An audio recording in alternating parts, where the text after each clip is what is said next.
Good morning, or actually good afternoon, depending on where you are in the nation.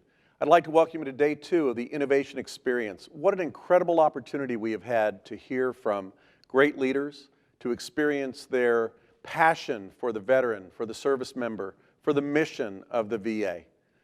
As a veteran, as a Navy captain retired, as a submariner, there is no higher calling than we have to our veterans and those that take care of them. So special thanks to the leadership and all those involved in this process. Today, day 2, we have a great lineup for you. We're going to, first of all, hear from a keynote speaker, Mark Johnson, who's going to talk about disruption during the pandemic and how do you keep things going. A fellow Naval Academy grad, I might add. We have a presentation by the Executive Director of Rural Health, Dr. Tom Klobuchar. He's going to explain kind of what's going on with our rural veterans. As you know, many of our veterans are far outside the boundaries of local hospitals, and taking care of them during the pandemic and every day is a critical mission for our VA. And finally, we're going to have the iEX Talks, which is industry, which is going to be a chance for industry to kind of share what they're doing and how they perceive this. In the middle of it, the Shark Tank, the VHA Shark Tank. This is what we've all been looking forward to. It's that opportunity for us to reach out to the folks on the front lines, hear what they're doing, see their innovations, get involved. I'm going to have a chance to talk with Blake Henderson and see how that came about, learn how you can play, and all the innovations that are going on. But first of all, I'd like to turn it over to the Executive Director of Rural Health, Dr. Tom Klobuchar, who's going to send some words to us to let us know how things are going in his neck of the woods. Tom, over to you, sir. Thanks so much, and good afternoon, everyone. I'd like to start by thanking our friends and colleagues and partners in the VHA innovation ecosystem. We've been partners since the beginning of that office, and their consideration of innovation in the rural space has always been exceptional, and it's resulted in a number of gold star best practices in the innovation ecosystem that were created at rural hospitals and clinics. And one of the extraordinary things about VHA is that there are so many avenues for innovation at so many levels. As you will see, ORH does in fact work with the innovation ecosystem partners in that innovation space. We also provide our own unique paths for the gestation, piloting, and dissemination of innovations in the rural space. The Office of Rural Health was created by legislative mandate back in 2006 through the efforts of a few very motivated veteran service organization officials and some important senators from rural states. And when you distill the language that created, that's in the legislation that created the Office of Rural Health, Congress basically tells us to do 3 things, all focused on innovation and the dissemination of best practice. They tell us to do research, to innovate, and to disseminate best practices and innovative policies across the system. They went so far as to amend the legislation in 2012 and recognize the Office of Rural Health field satellite offices, the Veterans Rural Health Resource Centers, and they were formalized by that legislative act. The Office of Rural Health now has 5 of these Veterans Rural Health Resource Centers in Portland, Oregon, Salt Lake City, Utah, Iowa City, Iowa, Gainesville, Florida, and White River Junction, Vermont. And they are charged, they're the pointy end of the spear that are charged with conducting research, developing innovations to address rural access to care and services barriers, and disseminating innovative rural promising practices system-wide.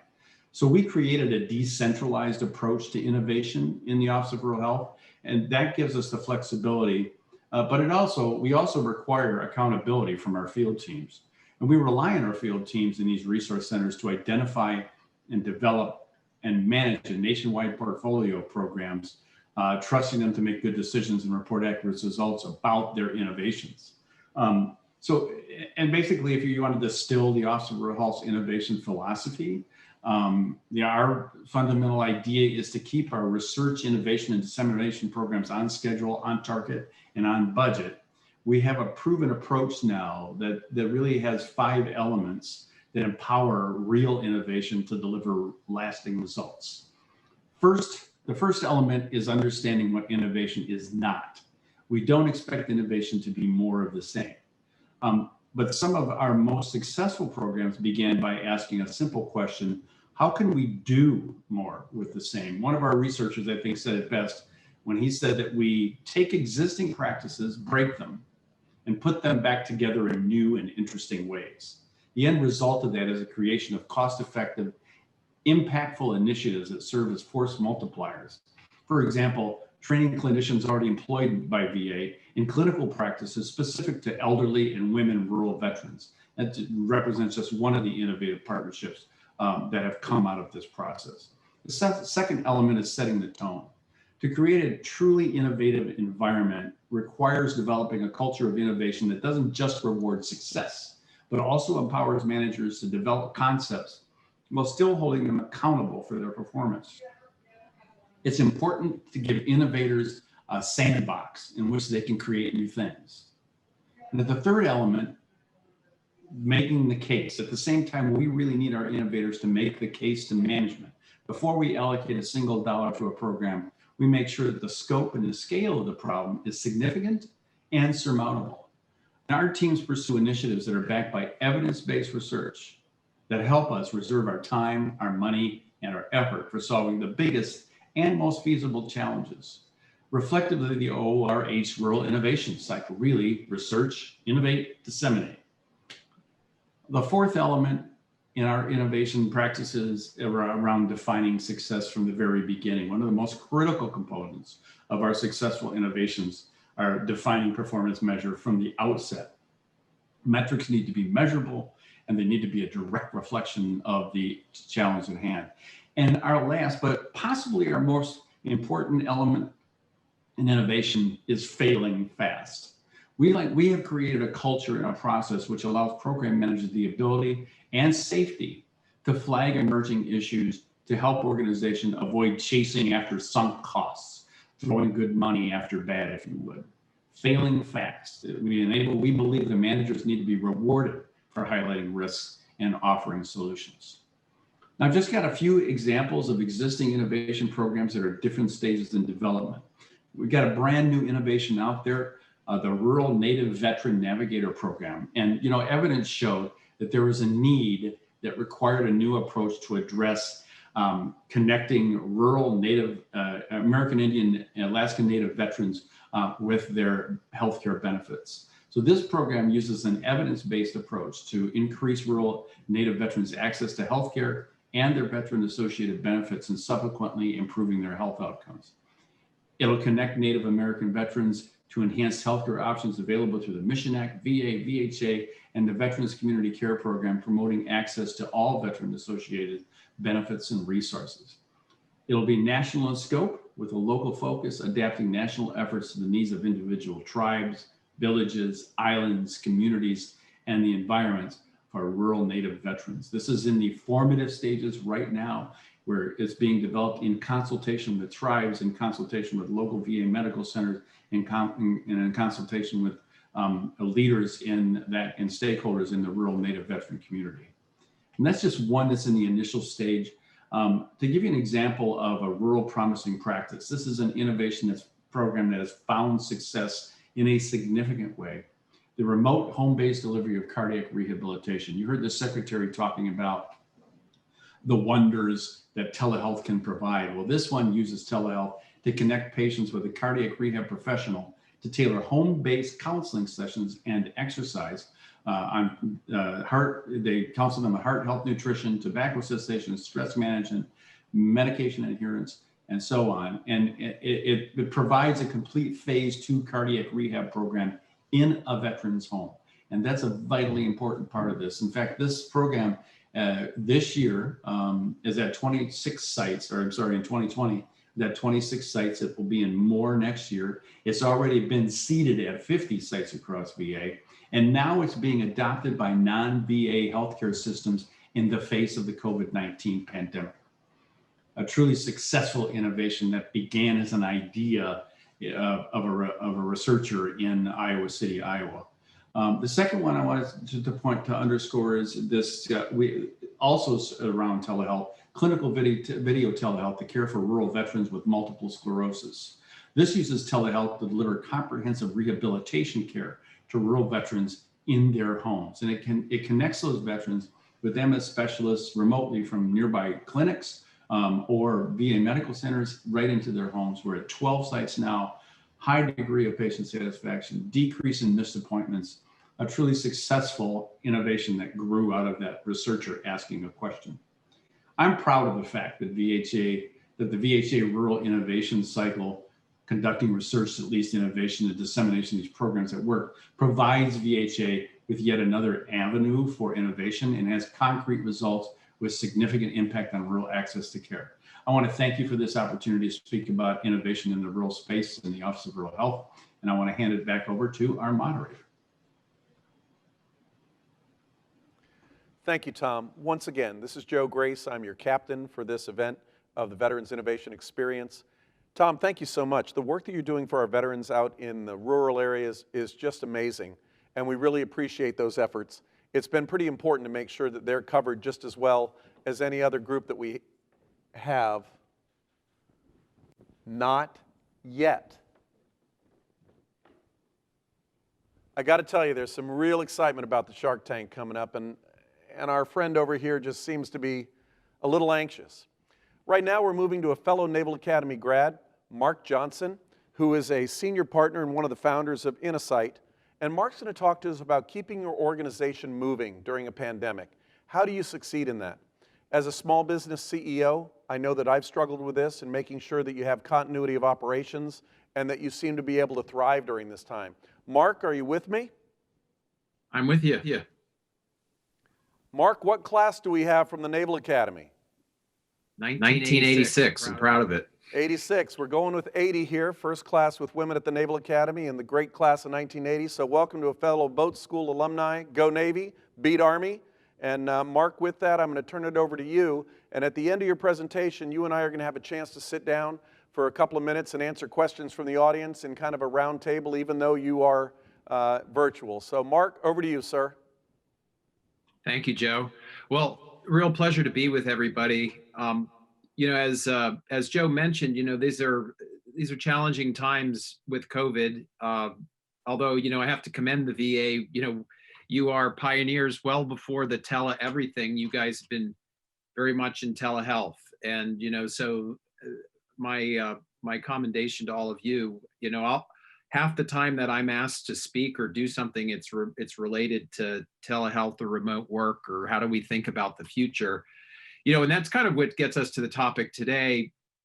I co-founded Innosight with Professor Clay Christensen of the Harvard Business School, who wrote a book called The Innovator's Dilemma. It was all about how do organizations address the potential of getting disrupted. How do you think about creating new breakthrough innovations? As Tom mentioned, it wasn't about the day-to-day innovation. It was really about those bigger innovations that were transformative to the organization. And in the late 90s and certainly through the early 2000s, organizations were worried about disruptive technologies and other things that could cause them to tumble. The classic example were mini computer manufacturers who were worried about being disrupted by the personal computers that were coming on in the late 70s and the 80s. And as we worked as a firm, as a practice called Innosight, a consulting practice, we quickly realized we were helping companies more about how to turn disruption as an opportunity. How could they be more innovative in this breakthrough sense and being able to really transform the organization or transform into different markets, create new business models, not just products. And what we found was, yes, there'd be a commitment to the innovation ideas. There'd be a desire to come up and form teams and hire an chief innovation officer, all these kinds of things. But we found many of these breakthrough efforts falling short. When it came time to truly allocate the resources, the dollars, the people, sustain the program, oftentimes the rug would be pulled out of the effort too soon. There are issues with our core organization. We can't spend any more time and effort in this, if you will, skunk works model or, doing things.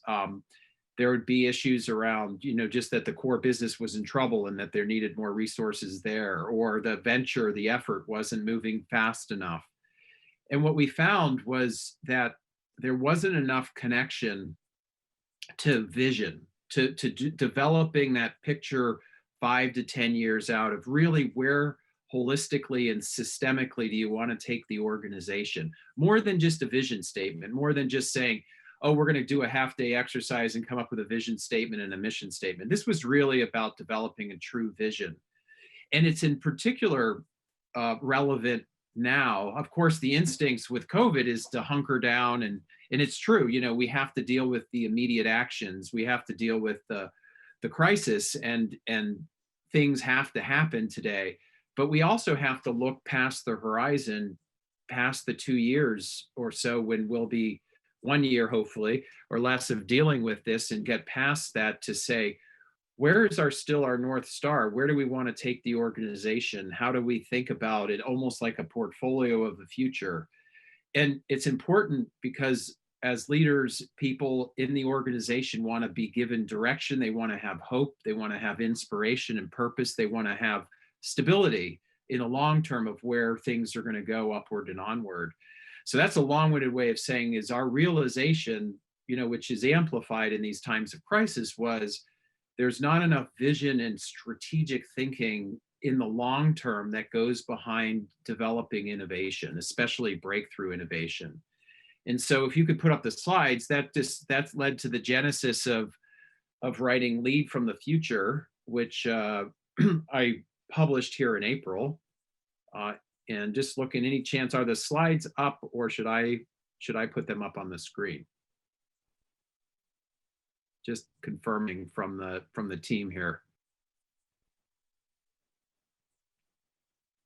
Anybody can answer there? Well, I guess I'm going to make a command decision and share slides.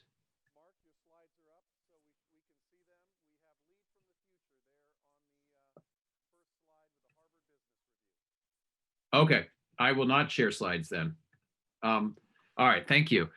So that led to the book Lead from the Future, which just published in April, as well as on the right-hand side, an article called Leaders, Do You Have a Clear Vision for the Post-Crisis Future, to emphasize that we not only need to deal with the uncertainty and scenarios over the next year or so, but we also need to be building a vision for how things are going to be on the post-crisis future that include the vision you may have already been developing, that can integrate together this idea of breakthrough innovation with the right kind of vision narrative 5 to 10 years out, typically for the organization, and the strategy, how you're going to get there, which I'll talk about.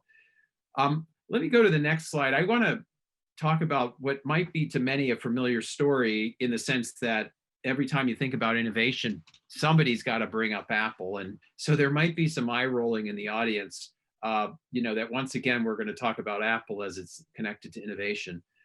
But the reason I bring it up, and having been in innovation for now over 20 years, is the story of Apple that I think is most important as the innovation story is the part that I think is often overlooked.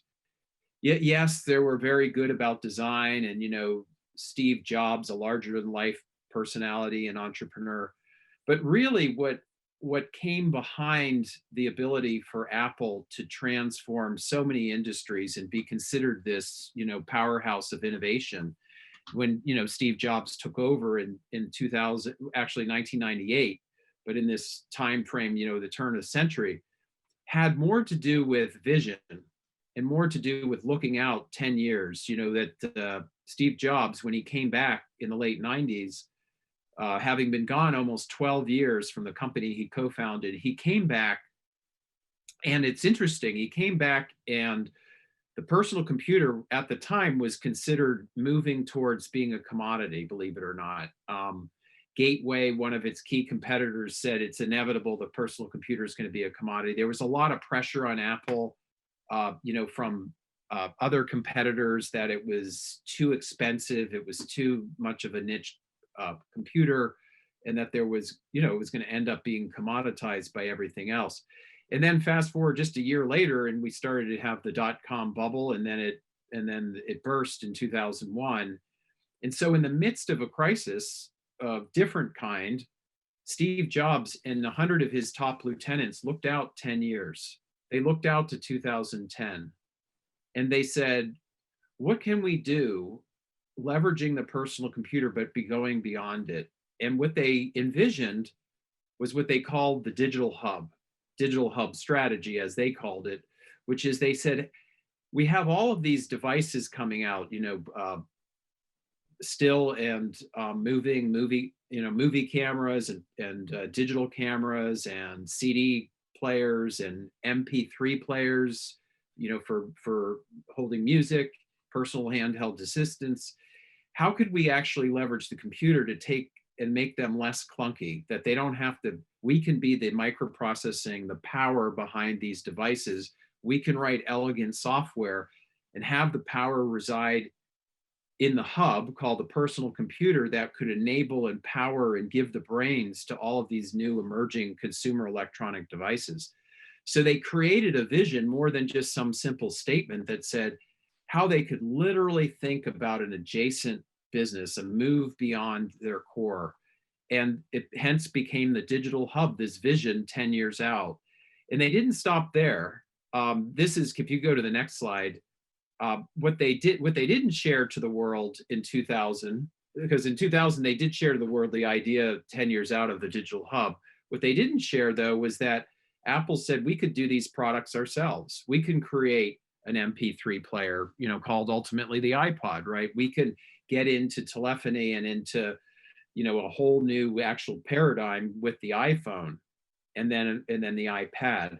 So the key for thinking about this, and we call this future back. So looking out 10 years to connect to these disruptive and breakthrough innovation efforts and give increased likelihood for success. And I would say the other thing that the VA appreciates is the systemic nature of what you need to do as an organization, because you cover so many different services for veterans. It's not just, one simple thing, between mental health and services that go beyond, just typically a traditional healthcare, is thinking this systemic way into the future and how these pieces come together. So Apple looked out, to 2010, and these are products now of more recent, and looked and said, we can create as an adjacent move, the digital hub. We can create what they called a white space move. We can get into the consumer electronics business. And so they envisioned this portfolio, this system of things 10 years out. It wasn't with certainty, but it did have clarity in where their mind's eye, and it gave hope and purpose and inspiration for the organization more than just a simple sentence or two. And then they worked backwards, and they worked milestones in reverse from 2010 all the way back to initiatives that would start in 2001, starting with software development and acquisitions of companies to build software that was going to be needed to enable all these consumer electronic devices.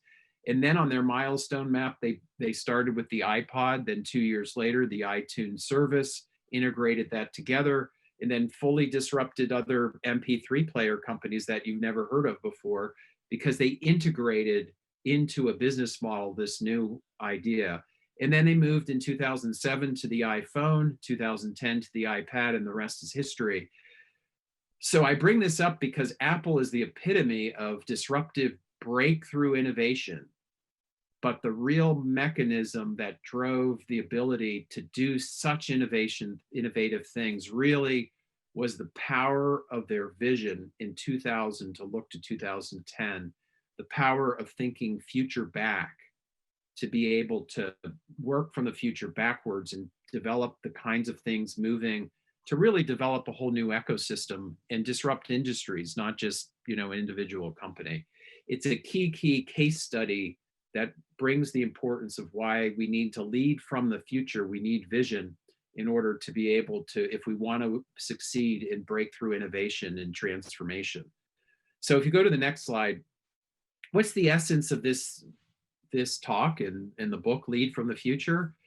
If you want to really sustain growth, or I'd say transform and continue to drive in this powerful way that I know the VA is trying to do with very amazing, laudable priorities around customer service and the Mission Act and what you're doing with electronic health records and what you're already doing with telehealth. You have to plan for the short term, there's no doubt, and that's going to be 80 to 90% of your time. Absolutely. To drive continued improvement on innovation and run the organization and serve the customer, serve the veteran. But it's an and statement, and plan for the long term. Get out into the 5 to 10 year horizon. If you're a pharmaceutical company, maybe it's 15 years. And if you're a software company, maybe it's 4 years. But on average, organizations are missing out on this 5 to 10 year horizon and begin to really bring it alive. This is the next step by developing an actionable vision, a vision that's not going to have certainty, but it's going to have clarity. It's going to be an impressionist painting, not a photograph. But it's not going to be a vision statement alone. It's not going to be just a one sentence. That doesn't inspire the organization. It's going to be a narrative about what is the system of the future. How do we think like Apple about digital hub, not just computer, and actually white space opportunities like the iPod, the iPhone, and the iPad?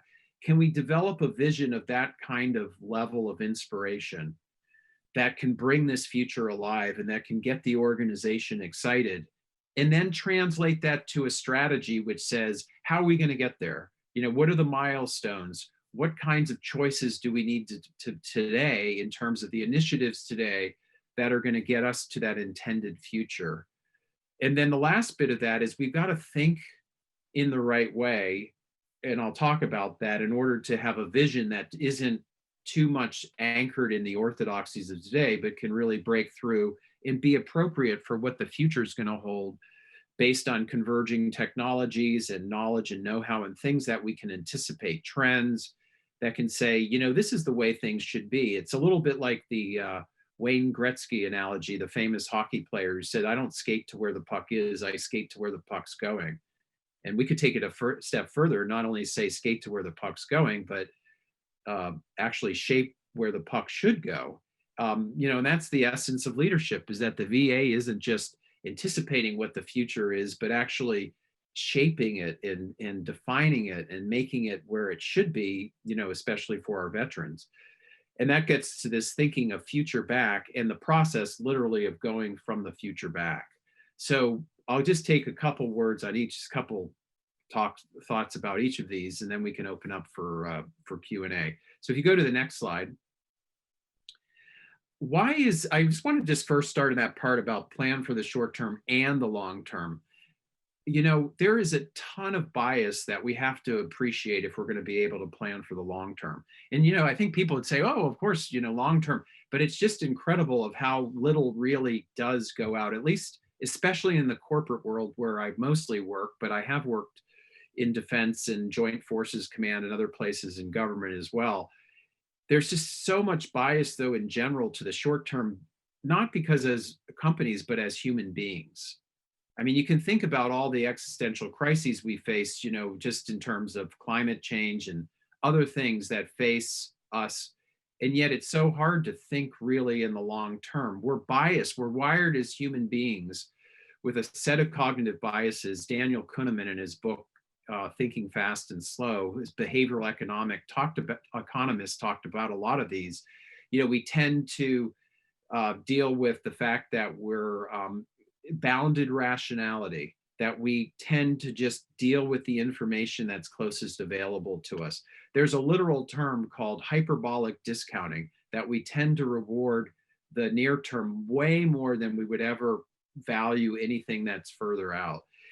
Sunk costs. There's all kinds. We talked about that earlier, Tom. There's all these biases as human beings in the way we wired, human cognitive biases to bias the short term. And then you add on that human beings are the one that create organizational rewards and incentives. And whether that's at the organizational level or the ecosystem level in the corporate world, that would be, pension funds and investors and all those group. Is it any wonder that we end up in a system that really prioritizes the short term and deprioritizes and dismisses really the long term in any serious way?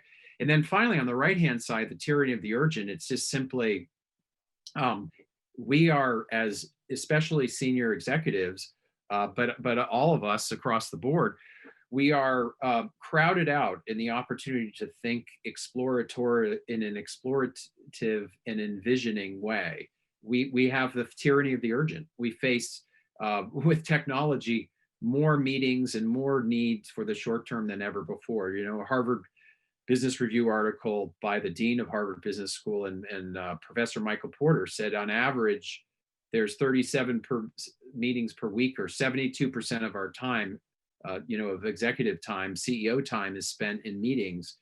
Doesn't give a lot of time to be able to step back and think about the art of the possible of the future, to begin to think about how can we not just operate and execute, but how do we explore, envision, and discover. So we get this problem. We have to get to the long term and realize that the long term opens up the opportunity for the ability to think not just about what threats are on the horizon, but as much with technologies converging on what are the opportunities are on the horizon that we can take advantage of to continue to shape and transform our organization through these disruptive and breakthrough innovation initiatives that we're talking about. So if you go to the next slide, so that's the case for the long term. I wanted to just share briefly one case study that I wrote in my book on Lead from the Future, which is a Johnson & Johnson's quest to intercept disease.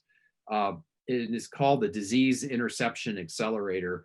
Bill Haidt was a practicing oncologist, and he led a cancer center in New Jersey before becoming the head of research and development at Janssen Pharmaceuticals, part of J&J.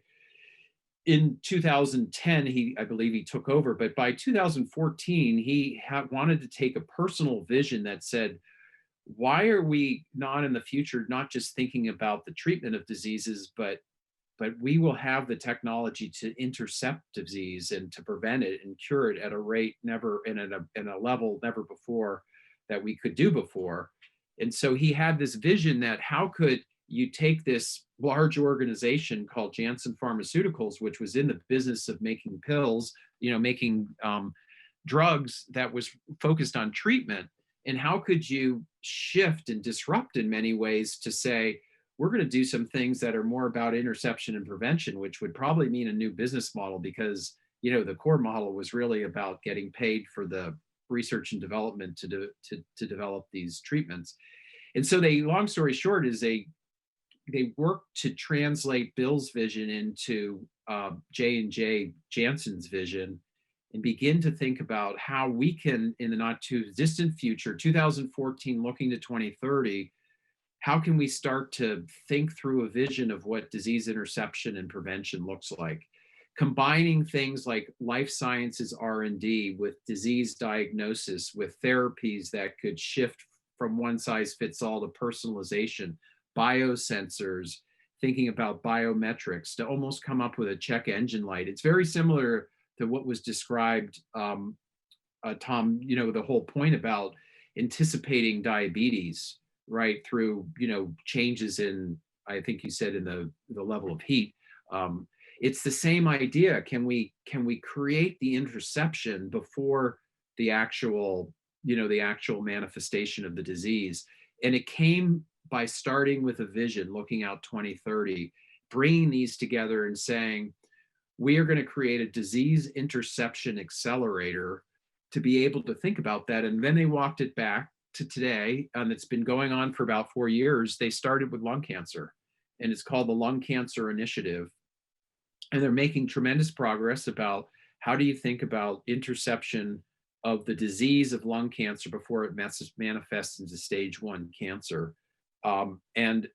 And it wouldn't have taken place, and it wouldn't have got separated out from Janssen, because it's so disruptive, had it not started with a vision that's more than just a simple vision statement, but was really a vision of the architecture of a set of different sciences or disciplines coming together to envision this disease interception accelerator and how it could work in the prevention and interception and acceleration. So next slide, please, because I know we are soon running out of time. So I just want to just pin the point that vision is different than strategy. And vision is a discipline. It's a language and it's a discipline that we can embrace, and we can actually build as a capability in our organization as leaders and across the organization to be able to get much better about innovation by first starting with vision. Vision's about choices that are usually made longer term, 5 years out. Vision can be about playing a new game, where strategy is typically about winning the existing game. Vision's about defining that destination and building hope and purpose through that defined destination to inspire the organization. Strategy, shorter term, existing game, talking about the means to get to the ends and how you would operationalize the vision. The vision is key if we're going to figure out how to manage the 5-year to 10-year horizon along with the short term, and not dismiss it as something that's a fool's errand or we don't need to do. The only thing that brings it alive is a vision, and the building the point of view and gaining the insights by talking about trends and scenarios and convergence of trends and what that can mean for the organization. And how do you think systemically? The whole idea of the future of work, future of remote work, it's not a point solution. It has to be thought systemically, because there are going to be some people at home, some people at work. It's going to change HR policies. You got to think about technologies. It all needs to come together as a system. We know things are probably not going to be as remote as they are now, but we also know they're going to be a lot more remote than they were pre-COVID. And we got to start with this vision, almost this architecture of the system, and put that into a way of thinking that then walks back to the kind of initiatives you start today. If you go to the next slide, now we get to future back and how to think. The thing that we want to do, though, is when we develop this vision, is we don't want to be, as we're trying to do something that's transformative, we don't want to be what we call present forward. We don't want to take all the orthodoxies of today with a new technology and just say, let's increment that out to the future. This is a picture of the first train in the 1820s based on steam locomotive technology. And you could see here, just in a nutshell, the inventor came up with the steam locomotive, but in bringing the innovation to this invention, what did they do? They simply strung horse-drawn stagecoaches behind it, which were actually not very effective and very practical, because people that got on the stagecoach that were on the top were given a full plume of smoke and soot in their faces. Needless to say, it didn't take long before the true train innovation and the propellant of possibility that came from that new technology became something of a different paradigm. But this is present forward thinking. It's taking the orthodoxies of the day and just extrapolating them forward in time, as opposed to thinking future back. If you go to the next slide, we want to think about things, yes, present forward, and we're doing our day-to-day business and operations, because that's operate and execute. We're trying to make efficiency improvements to the organization. But future back, we need to think in a different way. We need to think clean sheet. We need to think zero base. As talked before, we need to think zero-based budget idea. We need to think systemically. It's a lot like the design thinking movement. We need to think imaginatively, creatively. It's more as much about the right brain creative as it is the left brain analytical. It's about getting comfortable with assumptions, because facts are in the day and in the rear view mirror, and sometimes the facts are not going to inform the way the future needs to be. We have to be able to work and get comfortable with assumptions, and the testing and management of assumptions, to the point said earlier from Tom, failing fast is really a way to get good about identifying, prioritizing, testing assumptions, and learning which assumptions work and don't work vis-a-vis through failing fast. So that's the last bit of this, is to think in a future back way and then plan from it, like I said on the Steve Jobs example. One last thought before I turn it back over to Joe for Q&A. If you go to the next slide, I want to share a picture with you. And I think this is important, as you all talk a lot about being, continuing to drive customer service and thinking about the veteran and really getting behind what they need and how best to innovate to address those needs. I think what we've learned in the innovation as part of future back and then some is we don't want to be asking needs in the sense that, what do we need in terms of an existing service or a product?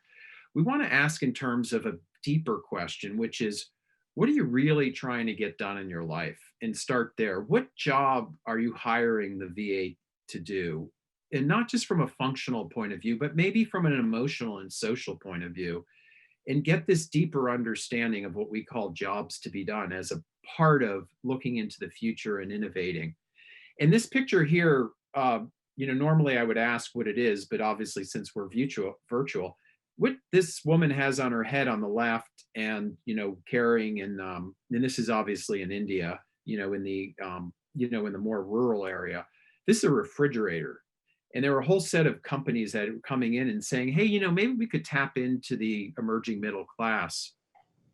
And all these big companies, GE and Panasonic, they said, well, we're going to just strip down the refrigerator to make it a lot cheaper so they could afford it. Well, actually, what happened was they started at a more fundamental level of innovation, and they said, what job are we really trying to get done as a mother in these emerging areas? In this home, as she was the one who was the one that was managing the food and the cooking and all of that. And the innovators asked, what job are you trying to get done? As opposed to, what do you need in a refrigerator, and show some kind of classic, large refrigerator.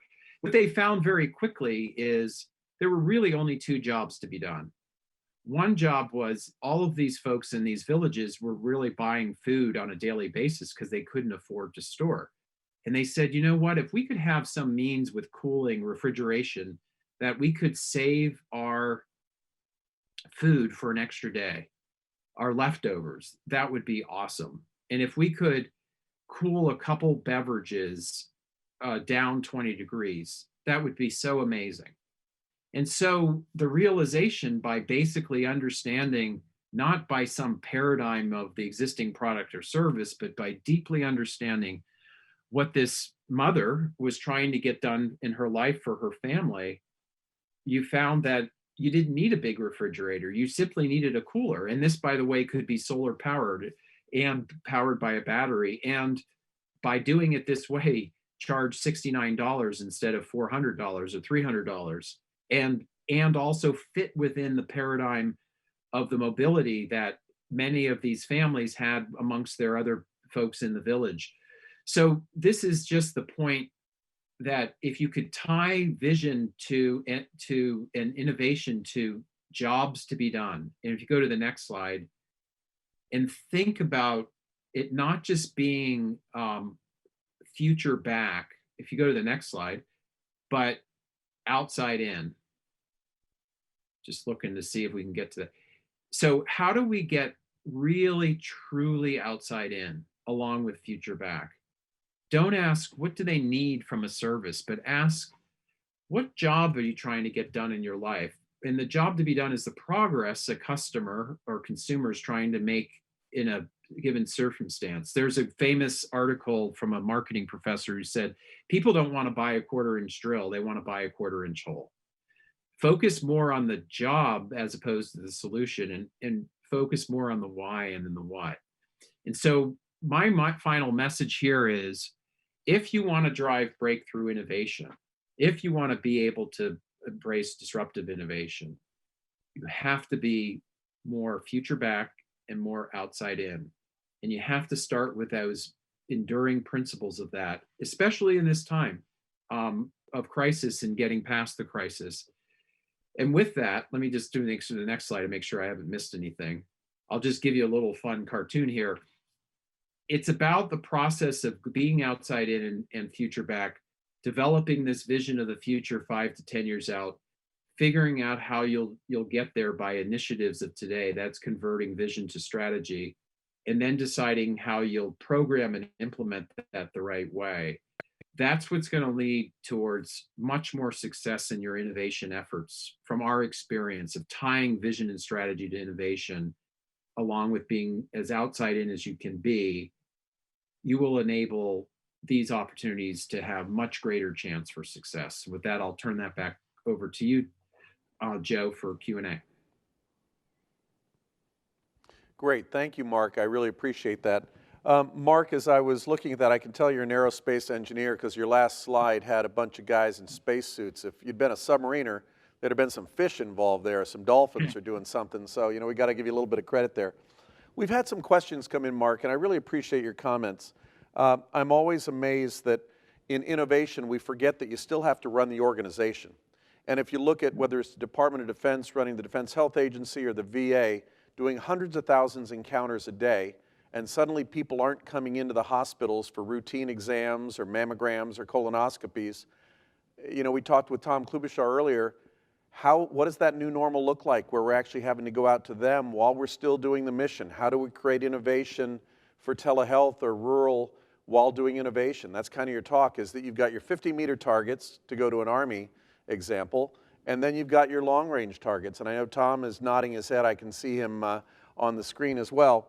So one of the questions that came up is, what are the most common mistakes that you see that organizations, as they're planning for the long term, but they've still got to do the short term and going between those two? What are the most common pitfalls that you see? That's a great question, Joe. You know, the most common is trying to shoehorn long-term expansive thinking into, you know, kind of fitting it in and feeling good, you know, sort of as that we're doing it. Meaning, this isn't something you can just say, okay, we're going to take a half hour and we're going to talk about the long term.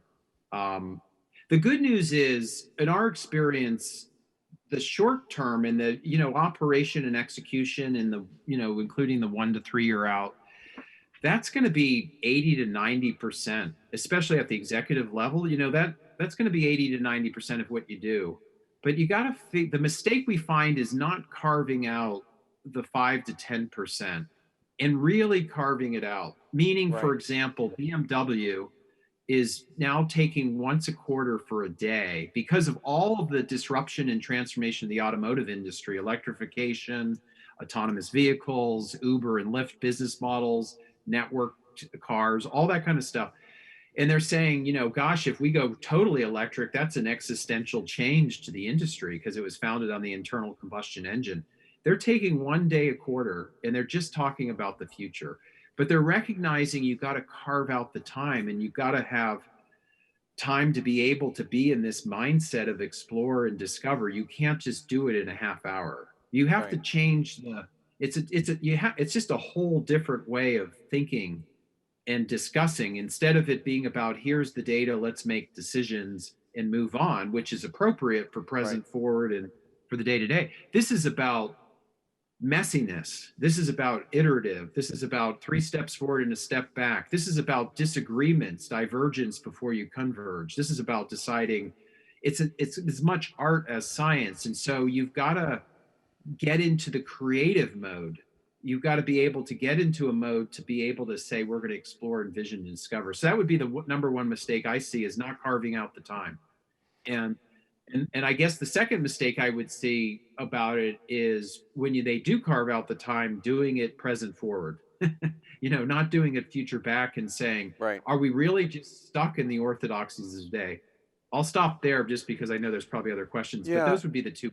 And I love the fact that you talked about you still have to worry about what is it that you're trying to solve. I always laugh at that story that, you know, we spent a couple of $1 million trying to write it, you know, find a pen that would write upside down in space, and the Russians just used a pencil. It seemed like a reasonably good strategy.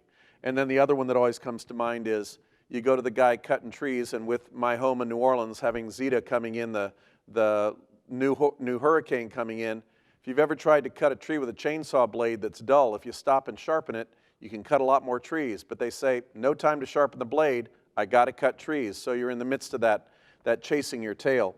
And so the question that we have is, within the healthcare space, this is a healthcare organization, what are those faint signals that you think organizations need to be accounting for in that strategic plan?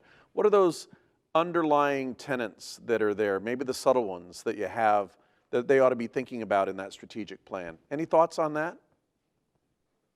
Well, I think, you know, just from our own work in healthcare, I think you just have to keep an ongoing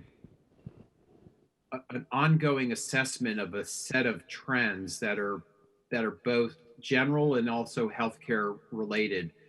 I mean, I think we have to constantly be looking at what's happening in life sciences. You know, we have to, in disease diagnosis, in technology, you know, to the point about telehealth and work from home, what's happening in trends around that I think is big in the VA, of course, would be in the realm of mental health, right? And mental health has made tremendous progress over the last number of years, both from a science point of view, but a societal point of view as well. What are the faint signals there that are happening? For example, we've worked in the schizophrenia space, and with a large company that makes a drug there, and realizing that the injectable for schizophrenia is just a tiny piece of the problem. What are the other trends that need to be looked upon to create really a new business model to affect the kind of behavioral change that's needed to put those with schizophrenia on a regimen, where it's going to be successful, along with dealing with the stigma, of folks, that won't even admit that nobody wants to admit that they're going to have schizophrenia because they feel like they're going to Of the be stigma.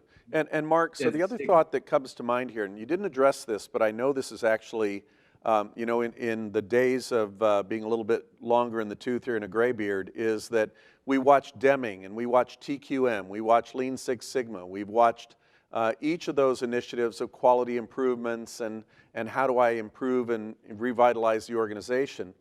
But one of the things that becomes important is, in a government agency, there's no fund sitting there for good ideas. The good idea fairy is not funded. You generally have to break something to apply funds to something else. I know Tom knows that. I know that Ryan knows that. So how do you actually, for someone that's looking for metric-based results on a future, that it's pretty hard to show what your future is going to get, that you have to put funds toward, how do you balance that budget of what's my outcome that I'm going to get, and is the investment worth it? So that was kind of the trending question coming in, funding, which is always, dollars drive a lot of decisions.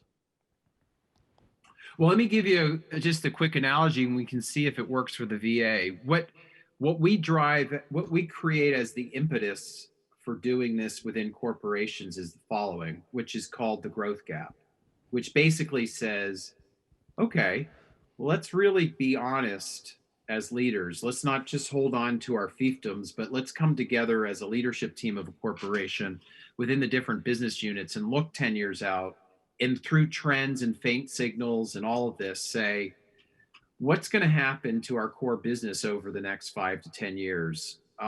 And almost invariably, when they look at it from an enterprise level, not from an individual fiefdom level, there are clear decline in some of those businesses. And when you look at what's their overall objectives, the mission of like financial growth, of what just doing what we're doing and keep doing, or incrementing innovation, sustaining innovation, we're not going to get where we need to go. And that's the growth gap. That's the gap Right. between the financial aspiration and what the core can deliver. And in that gap is both an opportunity, a set of opportunities that you can make the case for, at a high level, for where you need to invest a little bit to learn a lot now. Right. So I don't know if that's a good analogy for you, the situation you're dealing with in Well, government, and but Mark, there's another component of that I think we ought to throw out. We've got about 2 minutes left here, yeah. and that is that oftentimes, particularly in the military side, when you rotate jobs every 2 years, what you put in place is a 2-year budget cycle. You probably will not see the fruits of that labor. And in many of our secretarial positions or our senior leadership positions, they have a similar process that they will put something in place innovatively that they won't see that happen during their tenure as the money goes out. Whereas in industry, it's kind of a cause and effect. And I go out of business if I'm not successful.